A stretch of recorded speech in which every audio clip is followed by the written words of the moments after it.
tambak ng basura ang ilang ilog sa Metro Manila at ilan pang lugar sa bansa bunsod ng tuloy-tuloy na buhos ng pag-ulan. Binisita ni Pangulong Bongbong Marcos ang Redemptorist Water Tunnel matapos tumambad ang mga basurang naipon raw sa ibang mga lugar. Dahil dito, nais bumuo ng Pangulo ng Waste-to-Energy Plant para makabawas sa mga basurang dinadala sa sanitary landfill. Tungayan ang kabuuan ng balita sa aking report.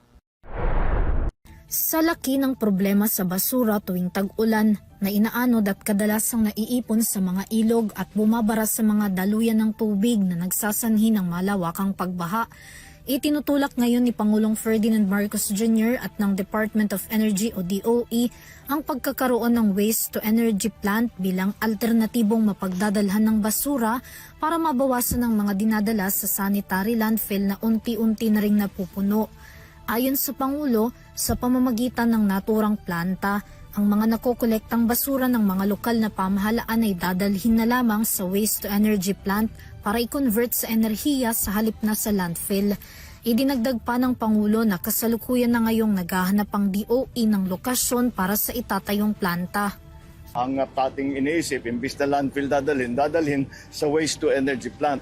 So tinitignan natin kung ano yung mga location para naman hindi masyadong malaki ang kailangan bayaran ng LGU para sa hauling na dadalhin yung basura kung saan man yung magiging waste-to-energy plant. So ito yung mga patuloy natin na mga iba't ibang strategiya para mabawasan ang flood control. Maayos na naghahandahan na natin na nade-dredge yung mga waterways, yung mga kanal natin, yung mga estero, dahan-dahan na nabubuksan na natin. Pero nabubuksan natin dahil nabuksan, ito naman ngayon ang basura. Pumapasok nga dito sa ating mga pumping station at nababara lahat. Sa kabila nito, binigyan diin ng Pangulo na ang plano ay hindi basta-basta maisa sa katuparan na posible raw umabot ng halos kalahating taon.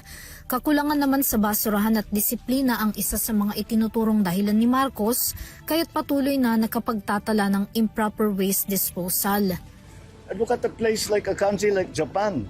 A country like Japan, they just don't throw their basura anywhere. They keep it in their pockets and throw it at home. Because there's a very good system for bringing the garbage out. That is the first problem. So it's not useful to fine people for not throwing their garbage if there is no place to put their garbage. So of course, people are aware that there are fines. Nobody wants to be fined. Wala namang gusto na mamumultahan. Pero kailangan bigyan din natin ng facilities na kung saan pwede itapon yung basura. Ganun lang kasimple kung minsan yan eh. Minsan ganyan lang kasimple yung problema eh. Ipinahayag ng Pangulo ang planong waste to energy kasunod ng personal nitong pag-iinspeksyon sa clearing at waste collection operation sa Jokno Pumping Station sa Pasay City, kung saan tambak na mga basura na inagos mula sa Manila Bay ang naiwan matapos ang sunod-sunod na pag-ulan sa malaking bahagi ng bansa.